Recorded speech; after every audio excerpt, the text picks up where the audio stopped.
Hello, everyone, and welcome to our session today, which is entitled Managing Stress. This is a 40-minute podcast. My name is Martin McGuinness. I'm part of the delivery team at Full Circle Management Solutions, the company that's been commissioned to deliver on behalf of the council. Today's session, as I say, will last about 40 minutes. It will focus primarily on all issues regarding stress, in particular stress in the workplace. So we'll be looking in depth at what causes stress. We'll also look at tips and techniques by way of handling stress. And we'll look at the signs and symptoms of how to recognize potential stress or challenges around stress within other people, particularly our colleagues at work. So I'm just going to share the screen here now by way of pulling up the presentation, which will be accessible to you as we work through the session. You can request slides in your own format if you require. Okay, so as I say, stress at work, one of the big things that I suppose is worth thinking about before we start would be, what does stress mean to you? And one of the things we're going to talk about would be the difference between pressure and stress. I personally have my own view on that, which I'll share with you in a while. And what I mean by that is I'll share some anecdotal examples as we work through this presentation of how I perhaps have moved from what I would describe as pressure to feeling stress and the impact that that's had on me personally over the years. So, as I say, my name's Martin McGuinness. I've been working with small businesses probably for around about 25 years now. And I suppose one of the things that I've learned would be that in dealing with managers and owner managers of small businesses, I've learned to realize that people deal and cope with stress in many, many different ways. Some people would, I suppose, see themselves as coping with stress effectively, others perhaps not so effectively. And as we find ourselves in these challenging times, particularly with regard to the coronavirus, one of the things that many people are talking about would be resilience. I would just say to you that in case there is any confusion around resilience and what resilience means, it's not perseverance. It's not about keeping going, although that's naturally an attribute that many see as positive. Resilience is more about how you respond, how you recover. It's about bounce back ability, getting back on the horse, back on your feet after you've received a knock. And managing stress and pressure sits very much in the heart of what it means to be resilient. How can you cope? How can you deal with the challenges that you face day and daily? So what we'll cover in today's session will be a bit of an acknowledgement about where we find ourselves today. And as I talk to you, we are in, I suppose, the very center or right in the eye of the needle when it comes to the issues that the coronavirus is causing us at this moment in time. As I've hinted at, we'll talk about what it means to understand stress and how that sits in and around like the business and why it would be important to consider good mental health from a business perspective. We'll also talk about staying well and managing stress and the choices that we have and the choices, I suppose, that we don't have. We'll think about the signs and symptoms and we'll talk about early intervention. How can you recognize those signs and symptoms in other people? How can we stay well and support each other? And how can we make sure that we put an action plan together to make sure that we see some sort of improvement or forward planning? So I suppose we would all see ourselves at some point as dealing with or coping with a stressful lifestyle. And that, for most of us, would be defined in different ways.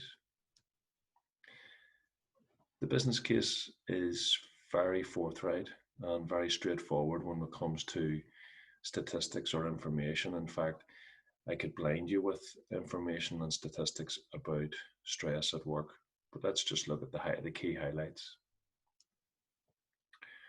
We do know, this is back in 2016, we do know that the way we work now, the sedentary lifestyle that we talk about, we lose about 24 days per year, each worker in the UK.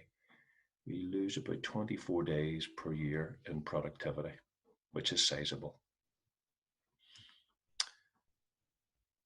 There, interestingly, there's a lot of talk about how stress impacts on the work culture.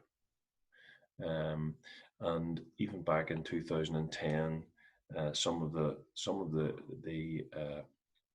headlines that you would have read at that time would have been describing stress as the asbestos of the future. Um, so we're very, very aware of it, both on a personal basis and also in a work context. Those statistics that you can see on screen, I'm going to leave you to read for yourself. However, as I said, they're quite compelling, quite forthright.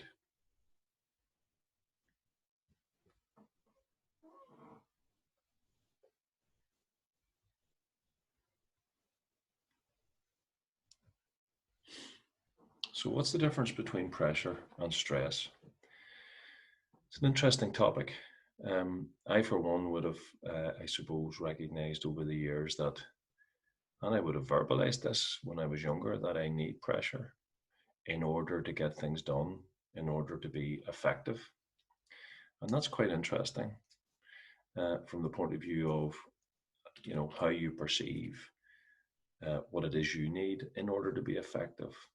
It's probably fair to say that most people recognize pressure when pressure builds.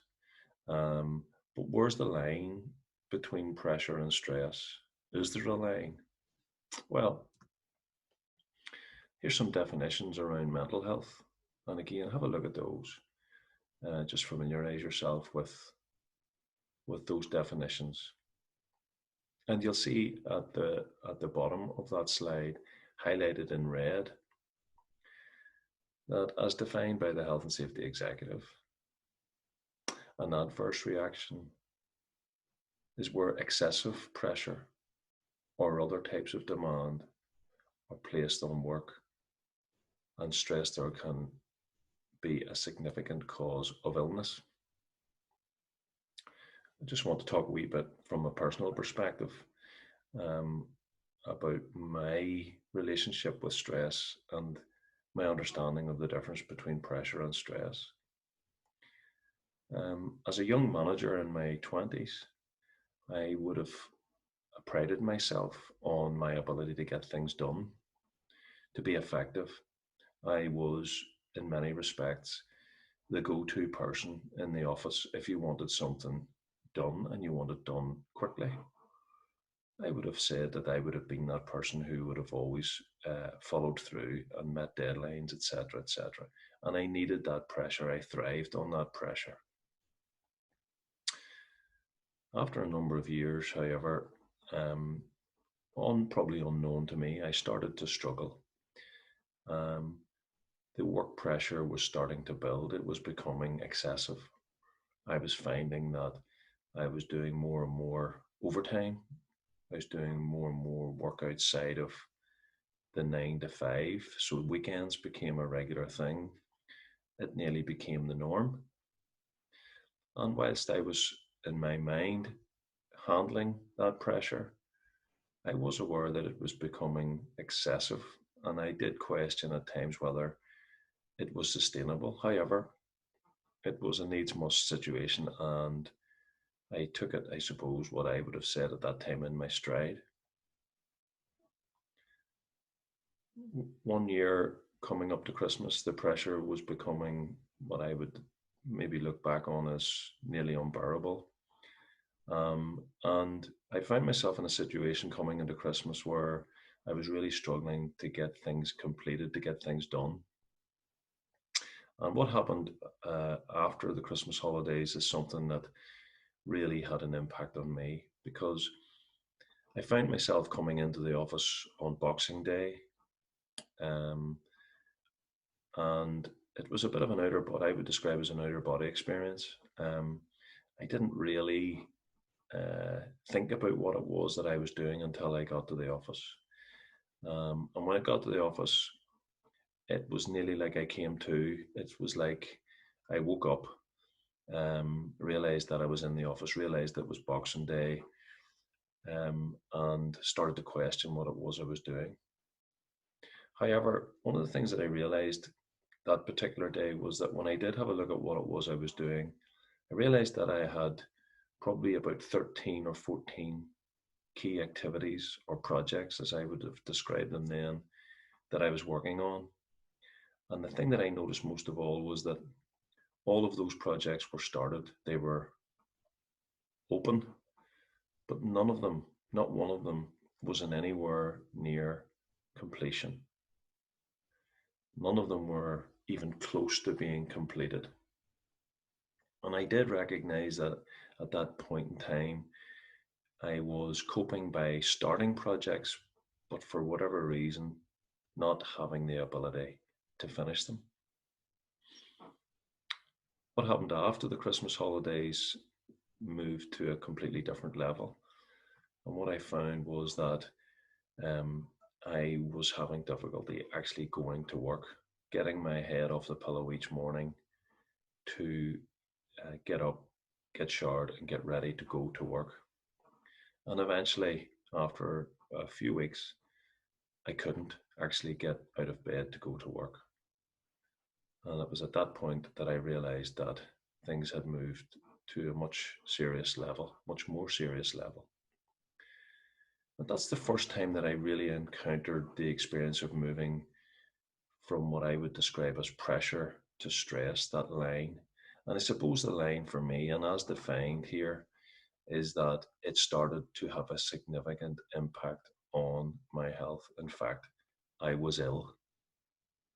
Whereas the pressure that I'd been dealing with up to that point, there was no issue around illness. There was no issue around um, me feeling any form of illness. Whereas after Christmas, it was a completely different situation. So it's interesting just to think about that. And in psychological terms, when we when we experience that heightened emotion, when the pressure becomes excessive, we do learn an awful lot about our ability to cope. And we use the term "in the grip."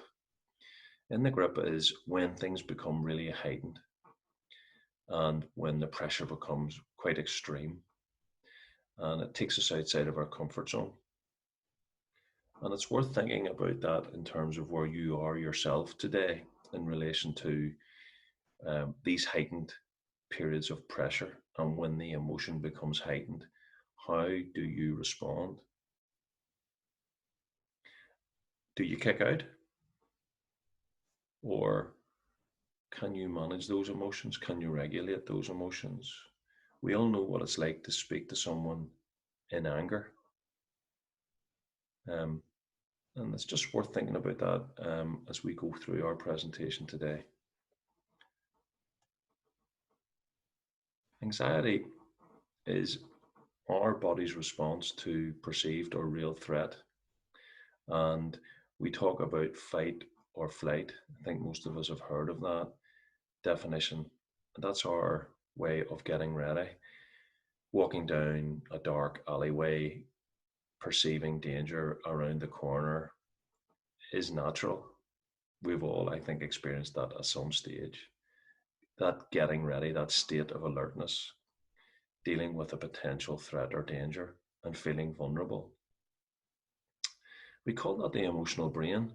And the emotional brain is what you will experience first. The feelings and the emotions are what you will experience first in a fight or flight situation. So you'll feel that anxiety, you might feel the heartbeat, increased heartbeat, you'll feel the adrenaline, but whatever it is you feel, you will feel it first. And it's only afterwards that the thinking brain, as we call it, actually kicks in, the rational brain.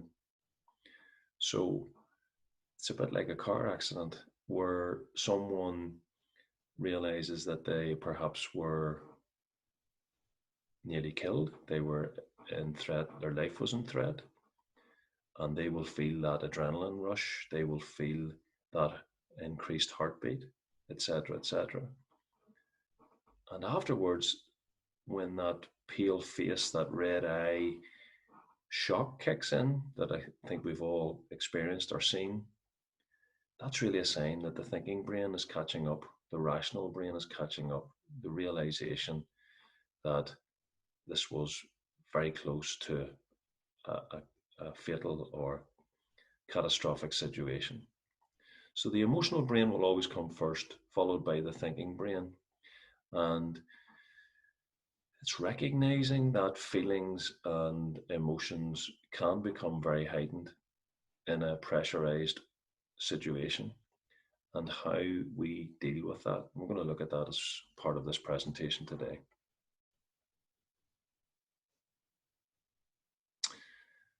When we think about stress, it's also worth considering that it's not just about mental health. And in particular, where we find ourselves today with this crisis that we're in, it's worth considering how not just mental health can be impacted, but also a range of other aspects of well-being. So we've talked a bit about emotion. We're all certainly very aware of the financial impact and how our financial well-being is being impacted by this crisis. There's a lot of talk about physical well-being and how people are starting to maybe try to get together some routine with regard to their physical health. Even though they may not be able to attend the gym, people are starting to do things at home, etc., etc. Socially, we're being cut off. What impact is that having on your well-being? Intellectually, we're having to work differently. We're having to use possibly new technology. We're having to work from home. We're having to communicate in a different way. We're having to maybe work outside of our comfort zone. And occupationally, obviously, we are working perhaps, if we are lucky to be working, in a completely different way. So it's worth thinking about where you are with your own mental health, your own well-being in general, um, across these key areas. And one of the things that you might want to do after this session is just take 5 minutes and literally grade yourself in each of these areas so that you can get a sense of where your priorities lie in terms of your current well-being. Where is it that you need to pay most attention to? Where is it that you're coping well? Where is it that perhaps you're not coping so well? It's a worthwhile exercise just to take some time after the session, if you can, to have a look at this.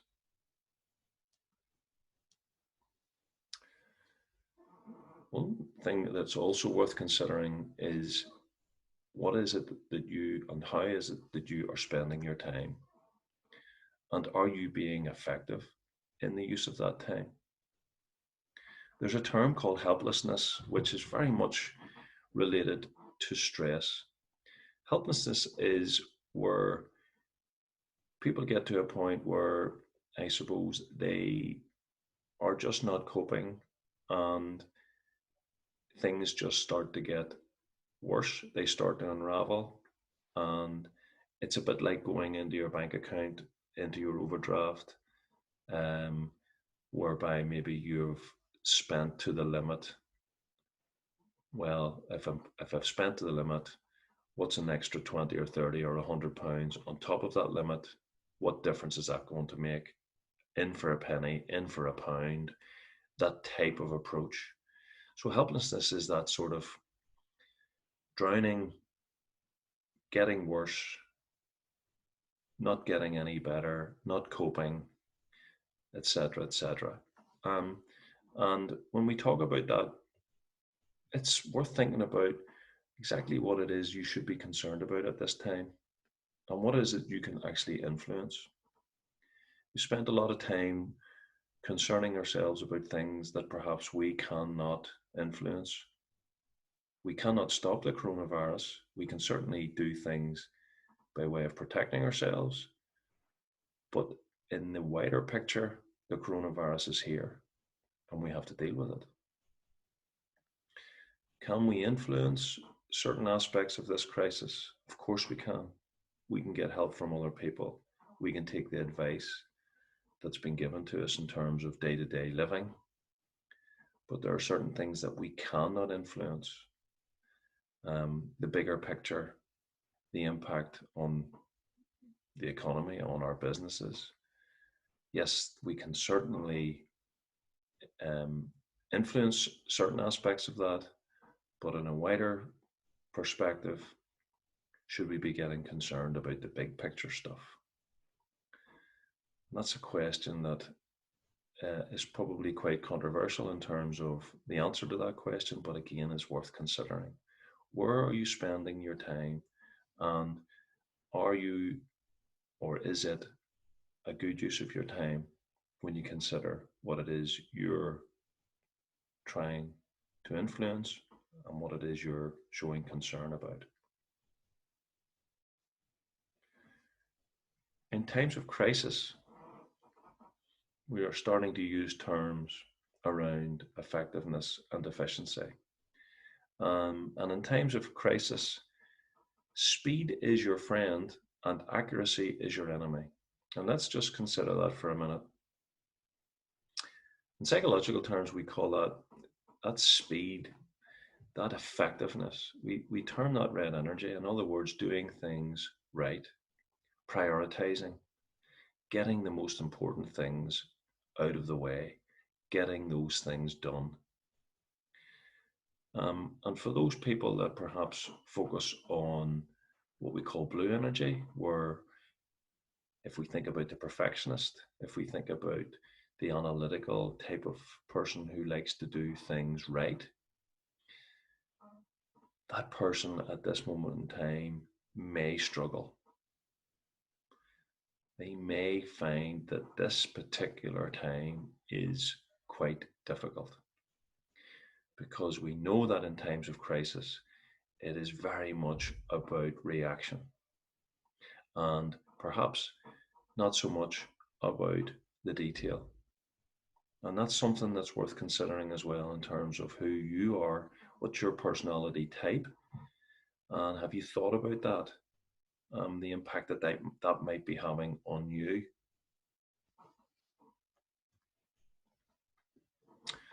I'm going to give you a little bit of theory now. This is all to do with our psychological needs. And it's a theory by Deggy and Ryan back in 2000. And it's quite interesting when it comes to stress. If we want to become healthy, happy, and more engaged, Deggy and Ryan talked about the ABC of autonomy, belonging, and competence. And they basically said that from a psychological perspective, we all need to have some form of control in our lives, in particular with regard to our behaviors and how we manage our lives in terms of outcomes or the outcomes that we want to achieve. They also said that there is a need for us around belonging. In other words, to love and to be loved, to feel part of the group. You'll hear an awful lot of communication now in this crisis around we're in it together. And there's a reason why that message is sent out, and it ties in quite nicely to what this theory is saying. The third is competence, and this need for us to want to play to our strengths, to show off our strengths, but also this need for us to develop new skills, new learning. Now, that's quite interesting in times of crisis, and how it relates to stress, because one of the things that we do know is that, particularly from a business perspective, that when things go wrong, or even worse, when we end up in crisis situations, autonomy can show itself from an owner's perspective or a leader's perspective of what we call this threat rigidity response. And this is this natural response whereby we want to micromanage, to take control, to pull things close to ourselves. And if we think about how that may impact on our team or the people that we work with, well, that goes against what Decky and Ryan are saying. That goes against how we will want or perceive our need for autonomy. Because if our owner or our manager is micromanaging us, that's going to put a block or some issues around autonomy. If we think about belonging and what's happening now with regard to perhaps our need to have to work from home, or the fact that we may not be working at all, perhaps we've been furloughed, well, our sense of connection and our sense of belonging is certainly going to be impacted. So, people feeling connected through strong communication, through regular communication, even through creative communication, will help people to feel connected, less vulnerable, um, and involved. And I suppose if you're out there and you're a leader or a business owner, whatever way you want to define yourself, one thing that we may want to consider would be, how can you actually show your human side to your own people by perhaps talking about your own vulnerabilities, and giving them insight into how you're coping with the challenges that are currently out there. And the final one is competence. And when we talk about showing off our strengths and showing off our new skills, you're seeing a lot of urgency out there at the moment. And urgency usually means that we task on convenience. And what we mean by that is firefighting. So when we're firefighting, it can be that sometimes we're not thinking about stretch or challenge or playing to our strengths. It's just a case of getting done what needs done. So it's worth thinking about that from the point of view of taking a step back and thinking about what way are we working and how are we working to people's strengths? And also, what about the new skills that perhaps are going to be needed as a result of this crisis? And that those skills that could be developed now with a view to the future needs of your business. Just some thoughts worth thinking about.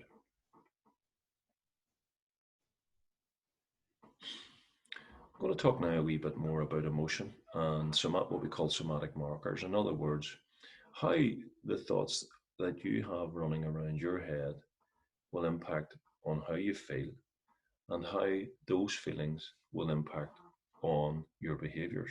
In other words, how people see you or perceive you. Now, there's a lot of research around positive emotion and the impact that positive emotions will have on you and on your behaviors, and therefore how other people will be impacted on the emotions and feelings that you are experiencing.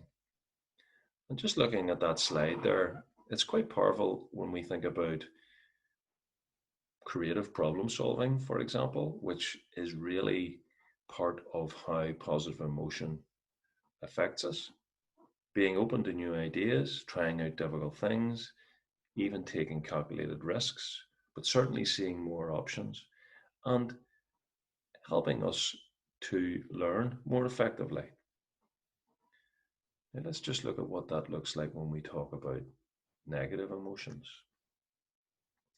And in these times of crisis, when we will be experiencing, we have to be really clear that we will be experiencing negative emotions.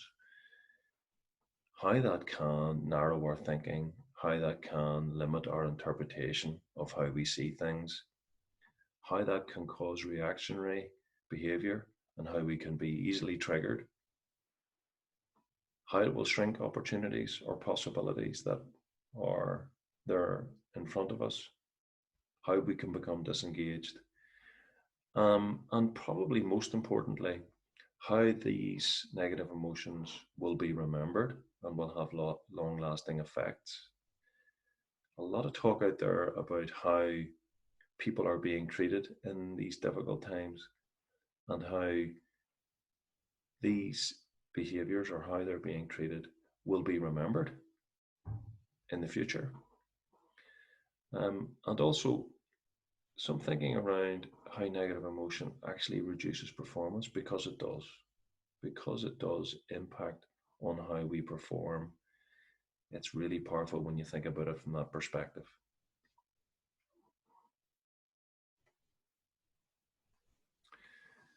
This wheel goes into that in a bit more detail and it helps you to understand the power of emotion and how emotion has such an impact on or such a relationship on how we feel and perhaps the pressure and stress that we have to endure. If we were to take these are in the blue, these are 6 areas around what we call emotional intelligence. I tend to call it emotional awareness because if you're aware of your emotion, then you can start becoming more intelligent around how you use that emotion effectively. We take any one of these areas, but let's have a look at resilience, which is on the left hand side, or what we call self management. And when on the outer circle, you'll see these words. We're going to look at self management just by way of example. When we are managing ourselves well, we can be seen as resilient. We can be seen as someone who has a good ability to bounce back from setbacks, etc. However, when we move into the inner circle in the white area, um, when things aren't going so well, when we're not coping with our emotions, when we're not perhaps bouncing back as well as we would hope, we could be seen or perceived as someone who's quite temperamental. The key to understanding emotion is to understand that we cannot be resilient all the time. It's an impossibility. We're not robots.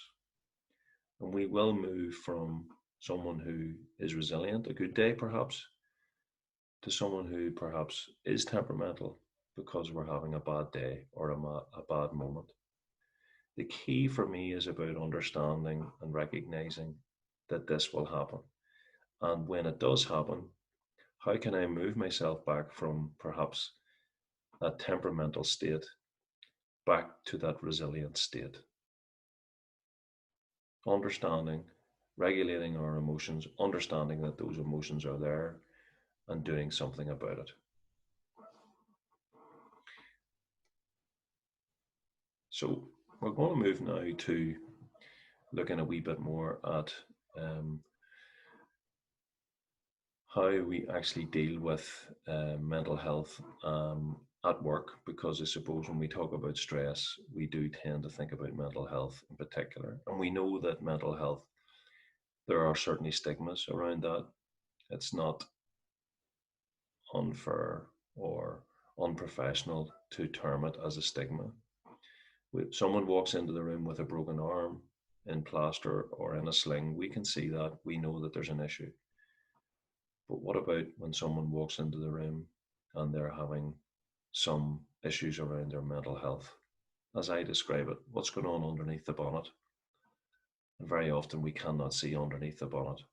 We may see that the car isn't running as well. We may see that the individual isn't performing as well. However, what is going on underneath the bonnet? And the business case here is very, very strong. And again, just have a look at the numbers that are involved. The term presenteeism there, which is the fourth bullet point, is just worth considering for a minute. The numbers are powerful, but presenteeism is a form of coping. It's a form of coping from the point of view of staying past or beyond the needed or required time at work because there's a feeling that we have to. Staying there because the boss is still there at 8 o'clock at night. And it's an interesting concept when we actually think about that it is actually a coping mechanism.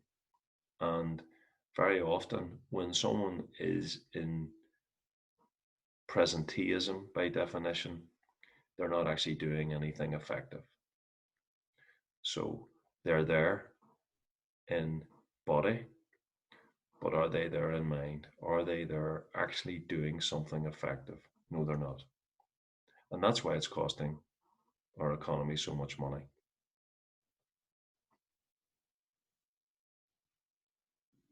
So, what's the impact for you as an individual on your team and on your business?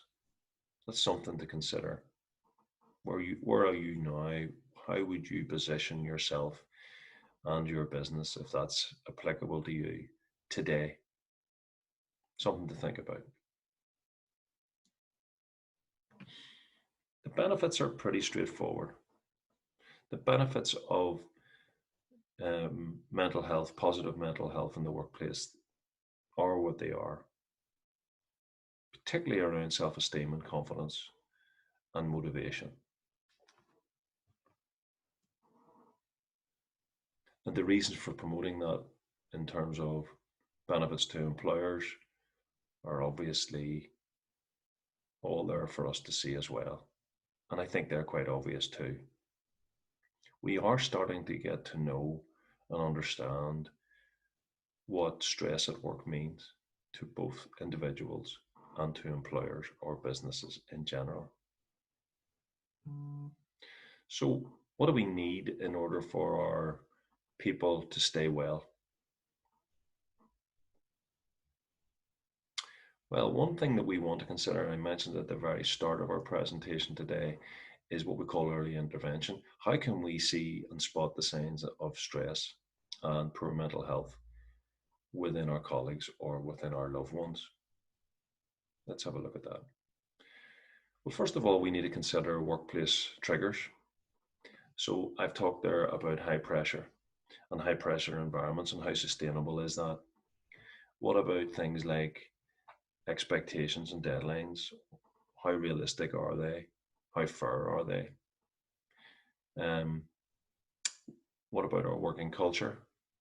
How long are people working? What about relationships at work? What about communication at work? What about change? How well are people supported through change? We're going through a huge change at the moment as I speak here today. What sort of supports in place? How well are people coping in terms of what sort of communication are they receiving about their job and job security? How much risk is there in their role? And what about this lone working? What about this for those people perhaps working at home? What sort of connection or communication are we ensuring that they're getting or perhaps they're not getting? And these are all things that can trigger issues or the start of issues around someone's mental health deteriorating. That lack of support, those long hours, that high pressure on a constant basis, perhaps, um, lack of control, unmanageable workloads, too much to do, negative relationships. All of these things can trigger. And when you add that to external triggers, again, I'll let you look at those for yourself. Social isolation and loneliness we now know is linked to depression. So feeling cut off, feeling isolated can result in feelings of despair and can lead to depression. So as we think about this coronavirus situation, how much of a connection are your people receiving?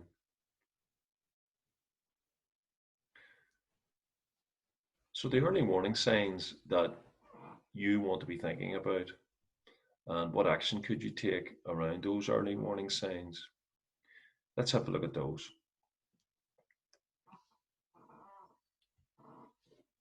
So we've broken these down into physical, psychological, and behavioral. There's an old, I suppose, um, there's an old saying or view on stress and mental health, which is, I think probably most of us relate to it, which is based around back pain. So someone rings in sick because they have a sore back. I can remember that happening to a colleague of mine many years ago, but being very, very naive, I didn't realize or even think that there may be something else going on with that colleague.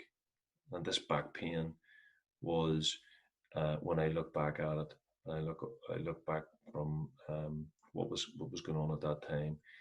This was this person's way of um, dealing with not going to work or flagging up that things weren't good.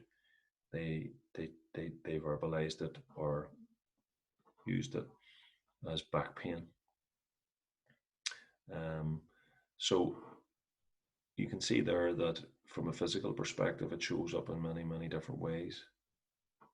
Um, from a psychological point of view, I think we all recognize anxiety and distress, but do we always recognize our mood change?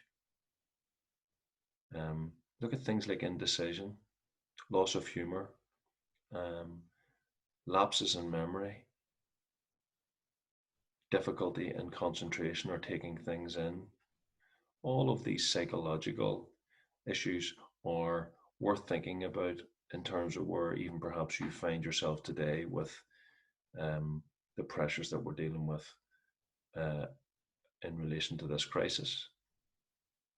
And then how's that showing up from a behavioral perspective? How's that impacting on your performance? How's that impacting on your behavior? How's that making you feel? And are you noticing anything about your behavior at the moment? I'll share with you now that I personally finding concentration a bit of an issue as as I record this today, right at a very crucial time with regard to the coronavirus situation. I am finding it hard to concentrate. I'm finding it hard to concentrate for long periods of time. I'm putting some uh, plans in place to help me deal with that. So I'm working in what I would describe bite-sized chunks.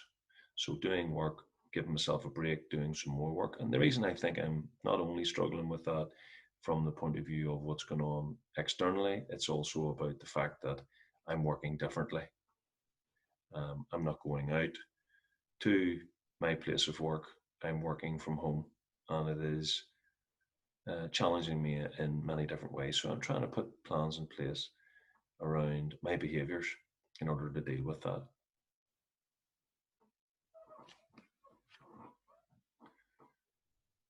So we also know that broaching the subject of mental health can be difficult, and we talked a wee bit there earlier about stigma.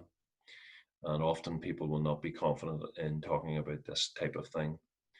So being an owner manager or a manager and making the first move to open up dialogue in this area can be very, very important. How can you actually start a conversation, and what do you need to think about when you're having these types of conversations? Well, this is what I would describe as a conversation checklist. And while you look down that checklist, I think one of the things that I would really want to emphasize would be the importance of what we call clean language. So, not being judgmental, um, being totally transparent, and being very careful about the language that we use. So, it's not about what we think is going on or what we think we saw happening. It's it's like about having a very evidence based, transparent conversation and letting that individual do the talking. So making sure that they feel in a safe place, in a confidential place where there's no interruptions, no interference from other people. We talk in a very calm, professional way, and we try to encourage that individual to talk. Um, but it's not about anything to do with assumptions or being prescriptive in any shape or form. Now, when it comes to questions, these are the sort of questions that you might want to consider asking. There's also there some questions around what you wouldn't want to say or what you certainly would avoid saying. Again, you can have a look at those in your own time.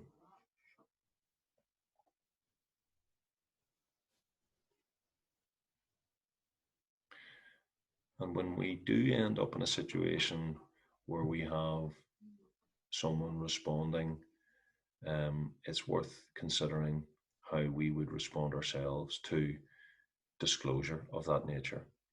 And right at the center of that, outside of reassuring the individual, um, would be developing an action plan.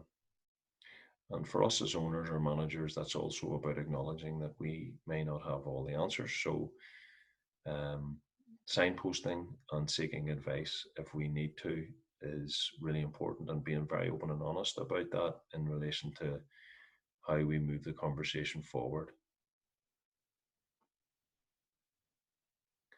We'll finish today by just thinking about ways in which we can deal with where we find ourselves today with regard to the coronavirus. We spoke earlier about fight or flight, and this cortisol hormone is very pertinent at this moment in time, and it may mean that you feel that you're feeling a reduction in energy. Um, and if you are using that hormone as we are undoubtedly on a day to day basis, you may feel that you're starting to become um, a bit lethargic. Um, you might even be feeling exhausted by what's going on out there. So, some things to think about, first of all, would be uh, we've talked about physical activity, high intensity impact training, short, sharp sessions that you could do at home um, from from the comfort of your living room. And all you have to do is Google that to see some examples of things that you could be doing uh, over a very, very short period of time. And we're talking minutes that will keep your physical um, energies high, but at the same time, keep your energy in general high. Also, trying to hydrate regularly and cutting out sugar and getting regular sleep. Very, very important. Try and stay in routine. It's easy to go to bed late, get up late when we're out of routine. Try and stay in a regular routine.